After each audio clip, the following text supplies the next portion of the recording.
Jurgis survived starvation, prison, unemployment, and a steel mill explosion, but nothing could prepare him for what was waiting outside his home.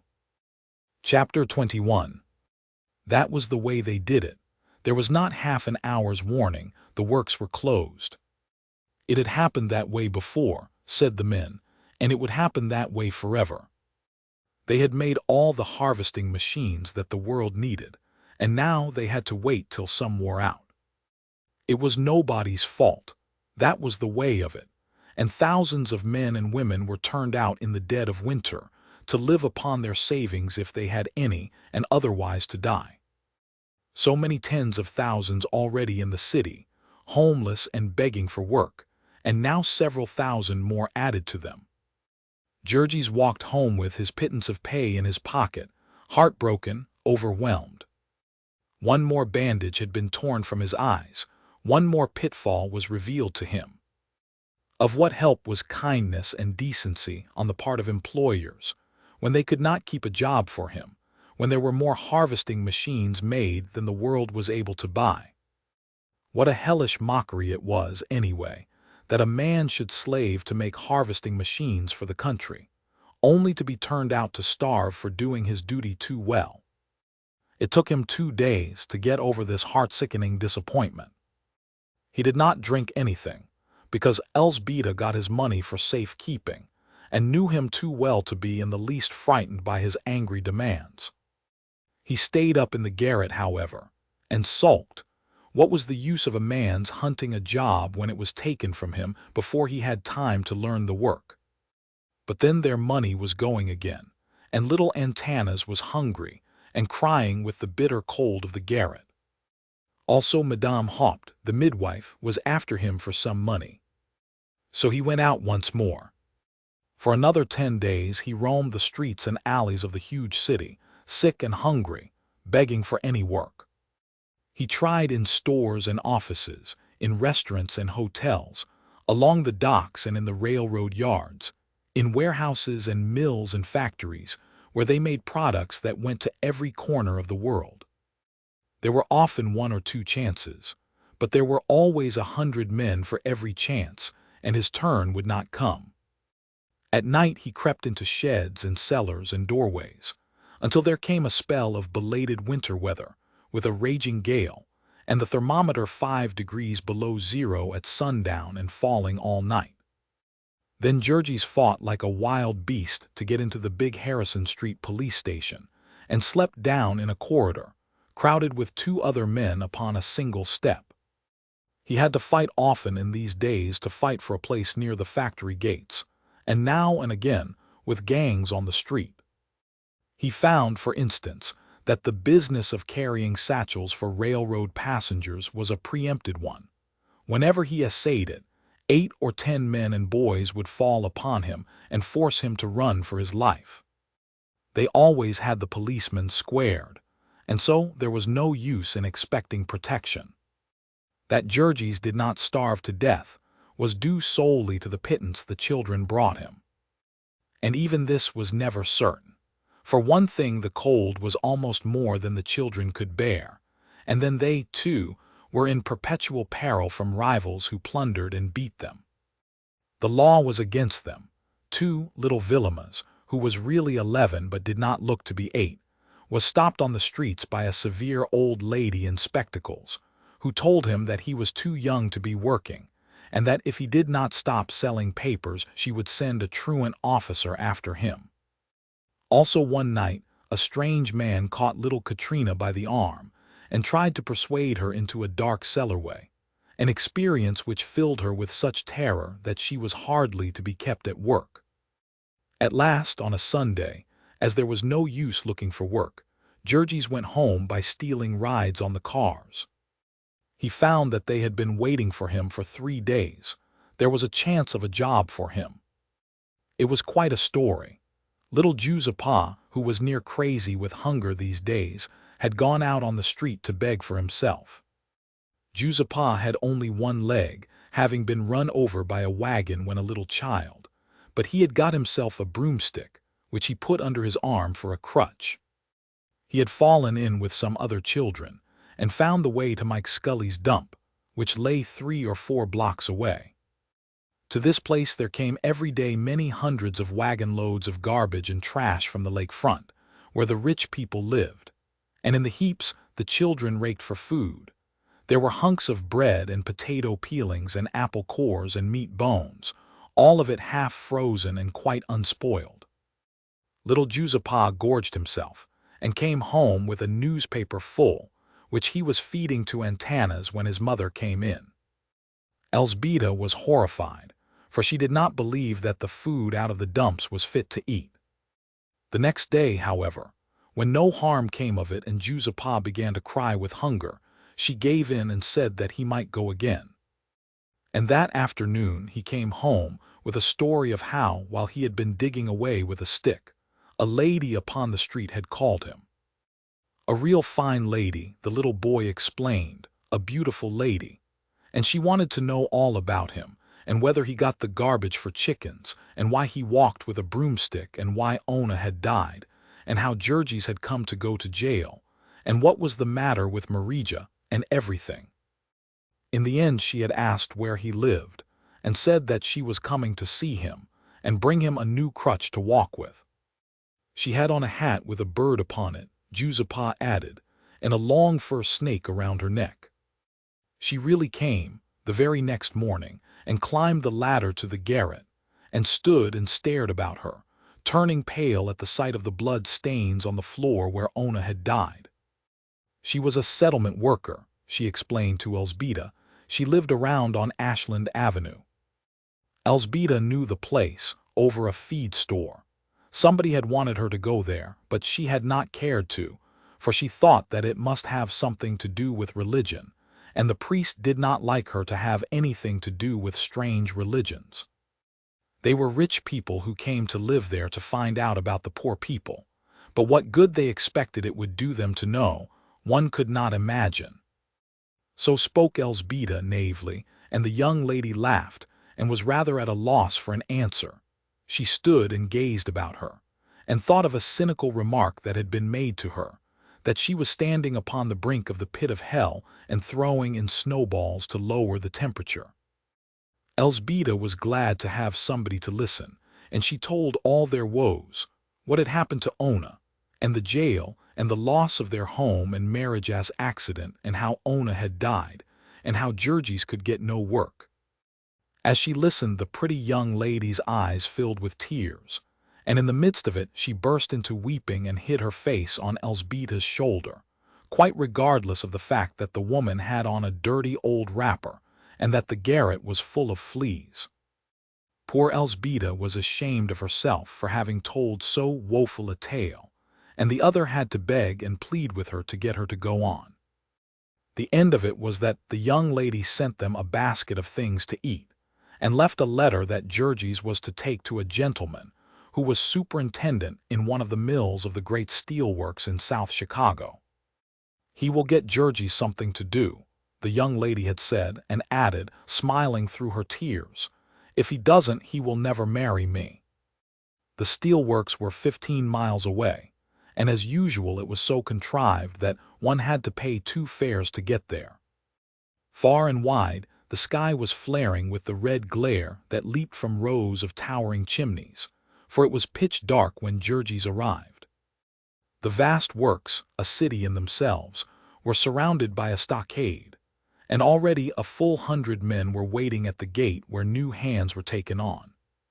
Soon after daybreak whistles began to blow, and then suddenly thousands of men appeared, streaming from saloons and boarding houses across the way, leaping from trolley cars that passed.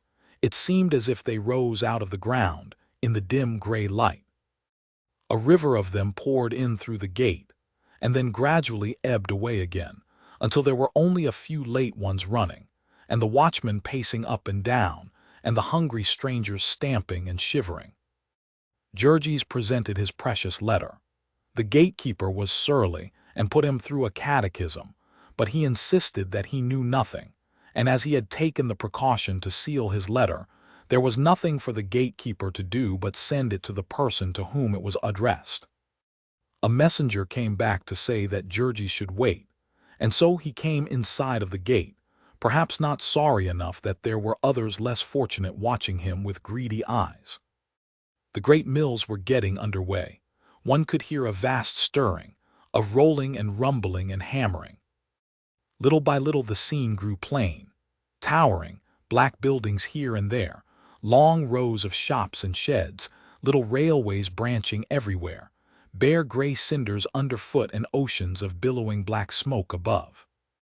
On one side of the grounds ran a railroad with a dozen tracks, and on the other side lay the lake, where steamers came to load.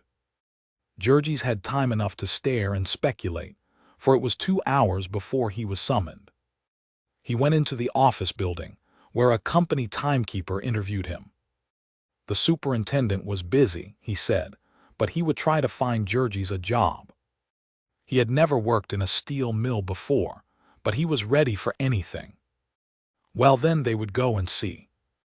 So they began a tour, among sights that made Jurgis stare amazed.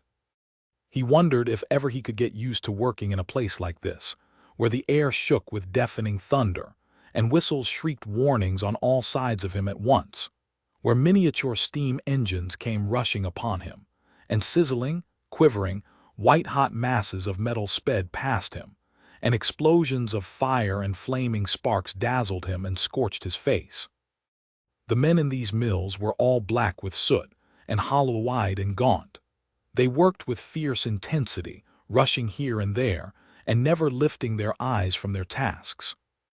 Jurgis clung to his guide like a scared child to its nurse, and while the latter hailed one foreman after another to ask if they could use another unskilled man, he stared about him and marveled.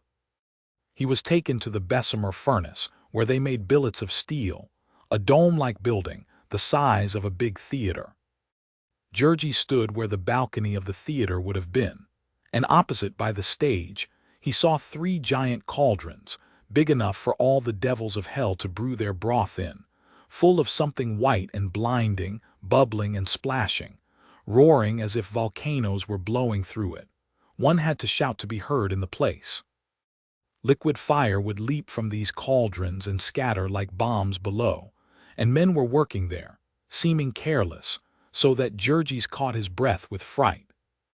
Then a whistle would toot, and across the curtain of the theater would come a little engine with a carload of something to be dumped into one of the receptacles.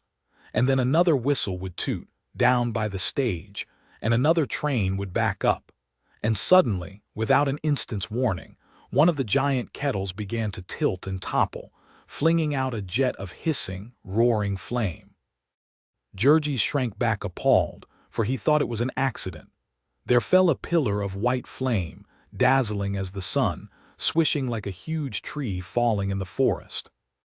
A torrent of sparks swept all the way across the building, overwhelming everything, hiding it from sight.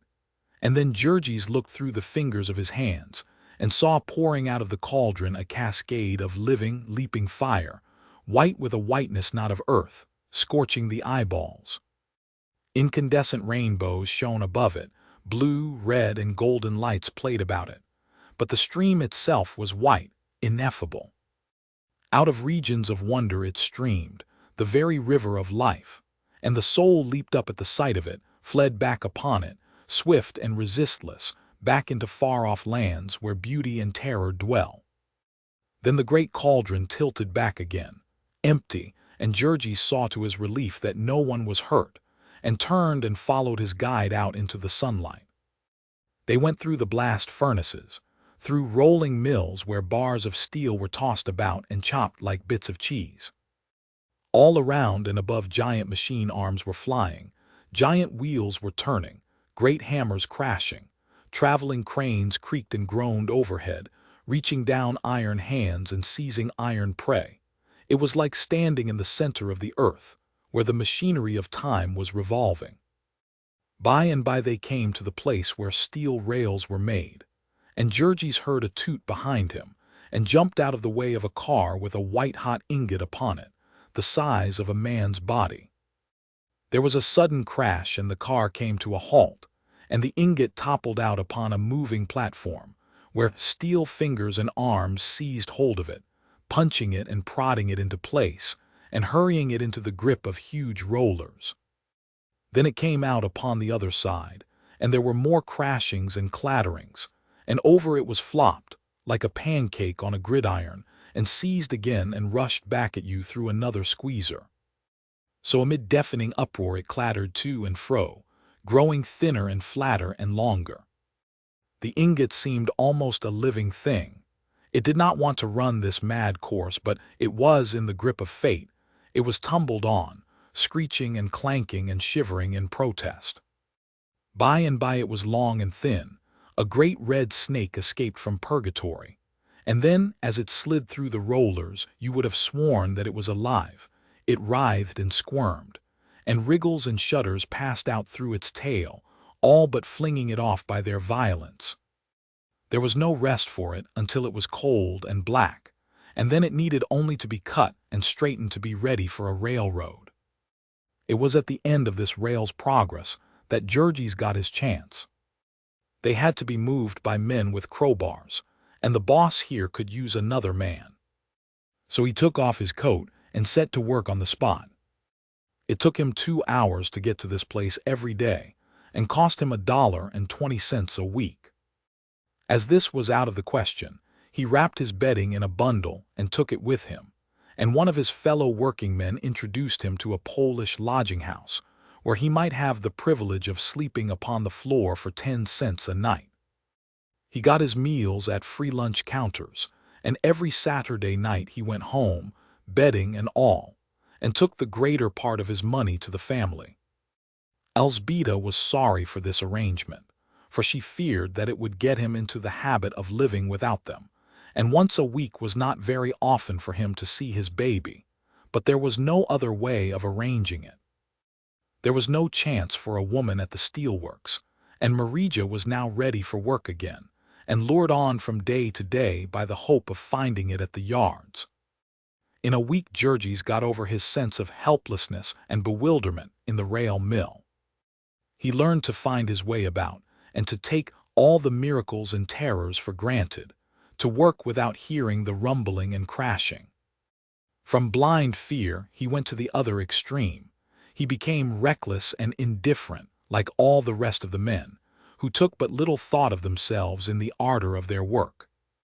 It was wonderful, when one came to think of it, that these men should have taken an interest in the work they did. They had no share in it. They were paid by the hour, and paid no more for being interested. Also they knew that if they were hurt they would be flung aside and forgotten, and still they would hurry to their task by dangerous short-cuts, would use methods that were quicker and more effective in spite of the fact that they were also risky. His 4th day at his work, Jurgis saw a man stumble while running in front of a car, and have his foot mashed off, and before he had been there 3 weeks, he was witness of a yet more dreadful accident. There was a row of brick furnaces, shining white through every crack with the molten steel inside. Some of these were bulging dangerously, yet men worked before them, wearing blue glasses when they opened and shut the doors.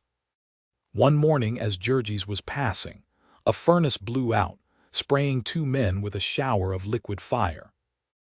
As they lay screaming and rolling upon the ground in agony, Jurgis rushed to help them, and as a result he lost a good part of the skin from the inside of one of his hands. The company doctor bandaged it up, but he got no other thanks from anyone, and was laid up for 8 working days without any pay.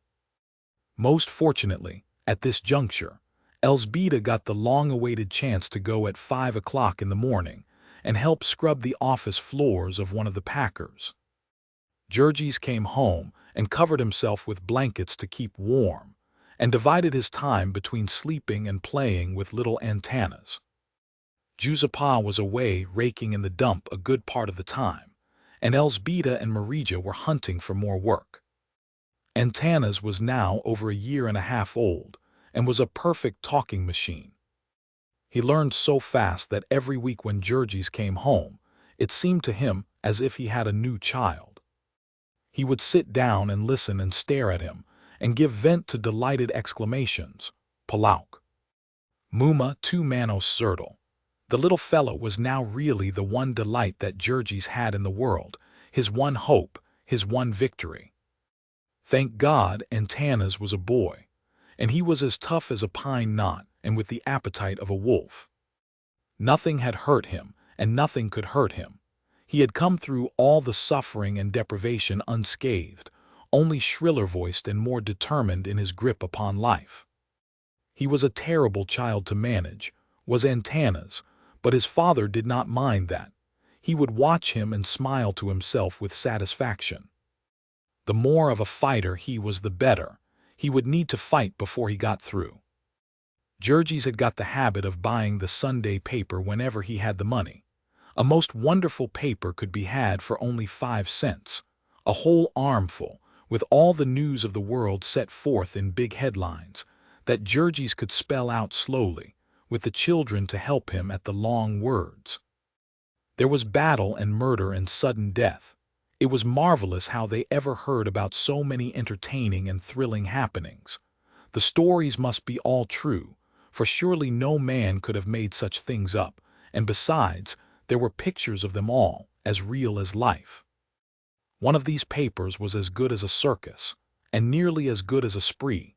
Certainly a most wonderful treat for a working man who was tired out and stupefied, and had never had any education, and whose work was one dull, sordid grind day after day, and year after year, with never a sight of a green field nor an hour's entertainment, nor anything but liquor to stimulate his imagination.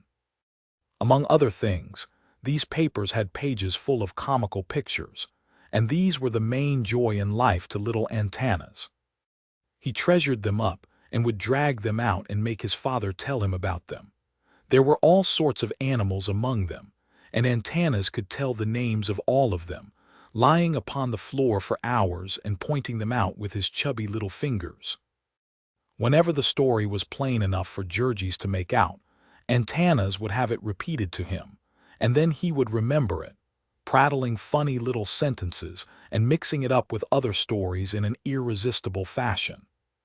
Also, his quaint pronunciation of words was such a delight, and the phrases he would pick up and remember, the most outlandish and impossible things.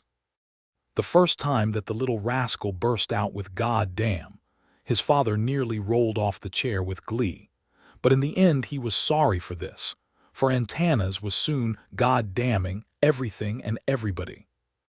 And then, when he was able to use his hands, Jurgis took his bedding again and went back to his task of shifting rails.